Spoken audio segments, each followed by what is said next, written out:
Siz.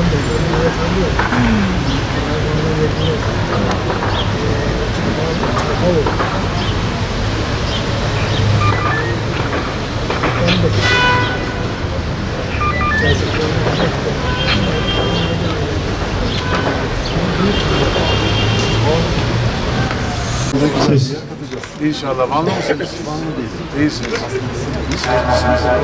İyi. Güzel. Peki. Bu okul tabii çok tarihi bir mekan.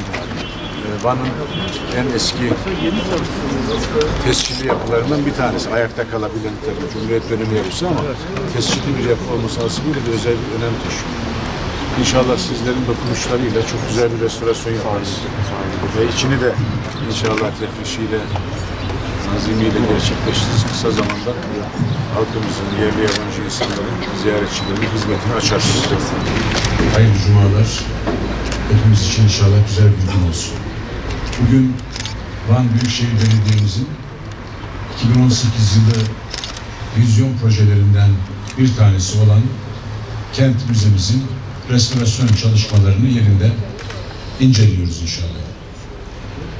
Malumunuz bu okul Van'ın çok eski okullarından bir tanesi. 40'lı yılların ortalarında inşaatına başlamış ve sonlarında hizmete açılmış ve Van'ın tescilli, ayakta kalmış ender binalarından bir tanesi.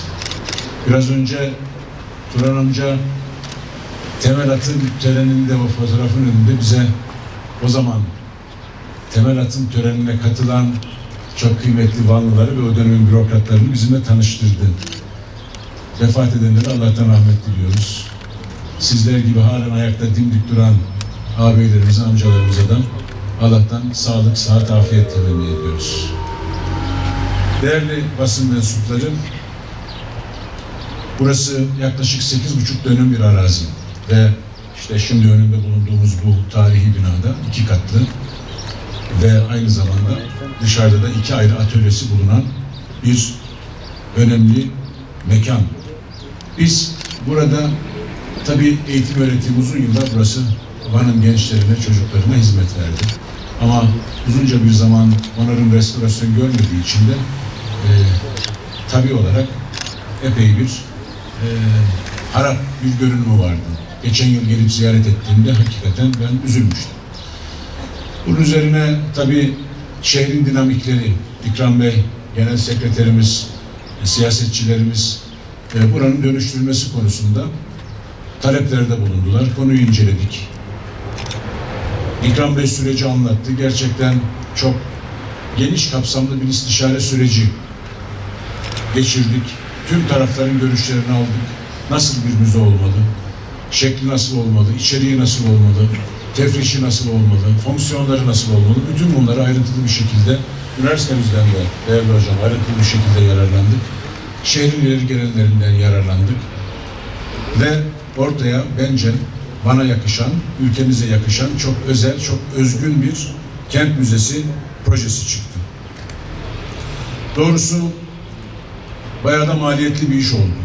Yani buranın ilk başta biz yaklaşık 7-7,5 milyon liraya bir maliyetle bu işin çözülebileceğini düşünmüştük ama işe girdikten sonra, kolları sıvadıktan sonra baktık ki bu tam neredeyse 2 katına çıktı.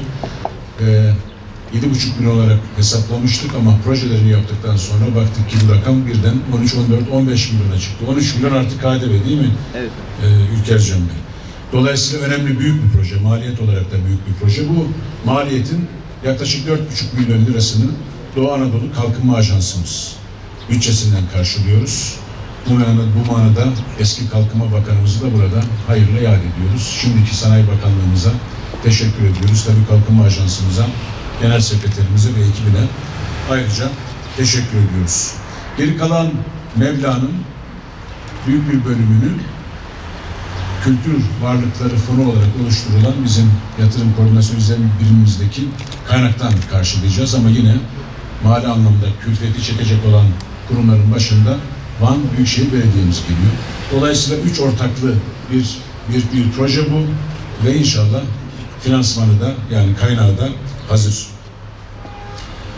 Burada biz ne yapacağız? Van'ın geçmişten günümüze kültürel yaşamına, sosyal yaşamına ve kısmen ekonomik yaşamına ait mekanlar oluşturuyoruz.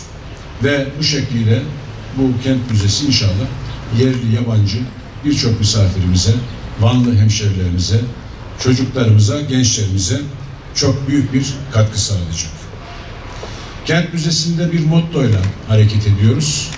Seyyahların gözüyle, bilhassa Evliya Çelebi'nin gözüyle, Van mottosuyla hareket ediyoruz. Ve onlar da burada, onların anlatımıyla burada inşallah çok güzel serüvenler çocuklarımız, gençlerimiz yaşayacaklar. Ne var Van Müzesi'nin içerisinde? Kısaca onlardan bahsedeyim. Sanat eğitimi ve hobi kurslarının verileceği 4 tane atölye oluşturuyoruz. Az önce İkram Bey kısaca bahsetti. Burası canlı, yaşayan bir müze olacak. Durağan, statik bir müze anlayışıyla hareket etmiyoruz. O nedenle sürekli sanat eğitimleri ve kurslarla vatandaşlarımızı, sanatseverleri burayla buluşturmak istiyoruz. Geçmişte Van'ın gelenek ve görenekleriyle çocuk oyunlarının silikon heykellerle canlandırıldığı alanlar oluşturuyoruz. Yani görselliğe de önem veriyoruz. Gelen ziyaretçilerimiz zihinlerinde çok daha kolay eski Van'ı, Van'ın kültürünü, yaşamını daha kolay canlandıracaklar bu silikon heykellerle. Tarih koridoru bölümünde Urartular, Selçuklu, Osmanlı ve Cumhuriyet dönemleri kronolojik olarak duvar kağıtlarıyla sergilenecek. Şimdi bu okulda az önce İdris Başkan da evet, kapıda girerken söyledi. Ben de bu okulun mezunuyum dedi. Şimdi biz burayı yok etmiyoruz İdris Başkan. Biz burayı yeniden imar ediyoruz. Ve imar ederken de bu okulun anılarını mutlaka muhafaza edeceğimiz alanlar bu okulun içerisinde olmaya devam edecek. Yani siz burayı ziyaret ettiğinizde geçmişe sizi götürecek, öğrencilik dönemlerinizi hatırlatacak mekanları da burada bulacaksınız. Okulumuzu o manada da anılarıyla, geçmişiyle burada inşallah muhafaza etmiş olacağız. Kentin ticaretini, turizmini ve ulaşımını anlatan dioramalar, yani 3 boyutlu görseller burada inşallah yer alacak ve resimler üzerinde 3D modellere sanal kameranın açısına bağlı değişen dokular olarak kullanma tekniği olan video mapping uygulanacak. Yine Van mutfağı, kültür, sanat, spor, önemli şahsiyetler, nüfus ve göçlerin anlatıldığı özel bölümleri ziyaretçiler geldiklerinde inşallah burada bulacaklar. Van'ın edebiyat ve kültür hayatına önemli bir katkı olarak Van ile ilgili kitapların, yazılan makale ve araştırmaların dijital olarak erişilebileceği, örnek basılı yayınların da ayrıca yer alacağı alanlar burada tasarlanıyor. İnşallah bunlar tamamlandığında Van'ın bu manada yazın tarihine de, edebiyat tarihine de önemli bir katkı sağlayacağımızı düşünüyoruz. Gelen davetlilerle birlikte, Vanlılarla birlikte, basınla birlikte bu yaratılan esere sahip çıkacağız. Yaşayan bir müze oluşturmak zorundayız. Yani bir kuru gezilip görülen bir müze değil, içinde dinamizm olan, atölyeler olan bir müze olacak. Bu konuda Sayın Valimizin sonsuz bir desteği var, ekiplerin çalışmaları var, Büyükşehir Belediye'mizin katkıları var.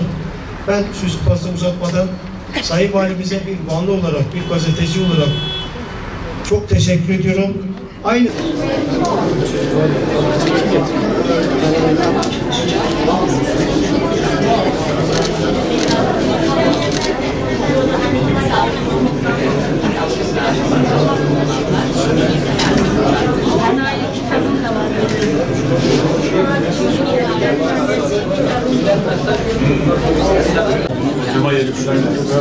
Ön taraftaki kafeterya Bana çevirelim. Ya bravo İdris Başkan ya. Orada da İnşallah Allah